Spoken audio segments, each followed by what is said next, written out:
તોને રાતા પાણીએ રોવડાવ્યા છે। સરકાર પાસે સહાયની માંગ પણ કરવામાં આવી છે।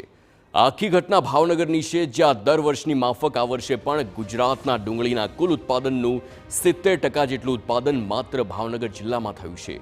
શરૂઆતમાં ડુંગળીના સારા ભાવ મળતા ખેડૂતોનો સારી આવક થવાની આશા બંધાઈ હતી, પરંતુ માંગ કરતાં વધુ આવક અને માવઠાએ ખેડૂતોની આશા પર પાણી ફેરવી દીધું છે।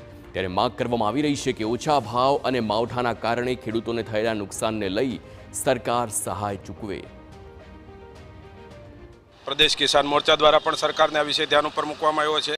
आपणो बाजुमां महुआ मार्केटिंग यार्ड छे, तो त्याना चेरमेन श्री द्वारा पण आ विषय सरकारश्रीने ध्यानमा उपर मूकवामां आव्यो छे। एवी ज रीते भावनगर मार्केटिंग यार्ड अने वेपारी एसोसिएशन द्वारा पण आ विषय खेडूतोनी जे व्यथा छे, जे मांगणी छे, ए सरकारना ध्यान उपर मूकवामां आवी छे।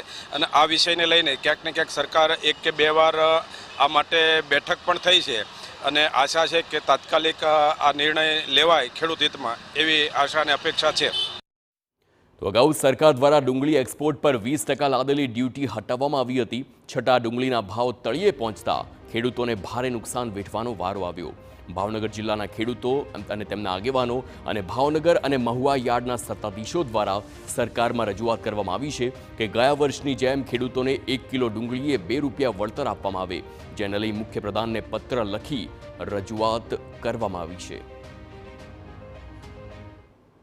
અમારા માન્ય શ્રી ચેરમેન સાહેબે છે ને એક માન્ય શ્રી ભૂપેન્દ્રભાઈ પટેલ આપણા જે મુખ્યમંત્રી છે, તેમને એક કાગળ લખ્યો છે કે ભાઈ ખેડૂતોને સહાય માટે કે મેં પત્ર લખ્યો છે। આ પત્રની એની કોપી છે અને આપી છે અમે, કે જેથી કરીને ખેડૂતોને બિચારાને બહુ થોડીક સહાય મળે તો એટલું બધું એને નુકસાન ન જાય। વડોદરામાં હરિનગર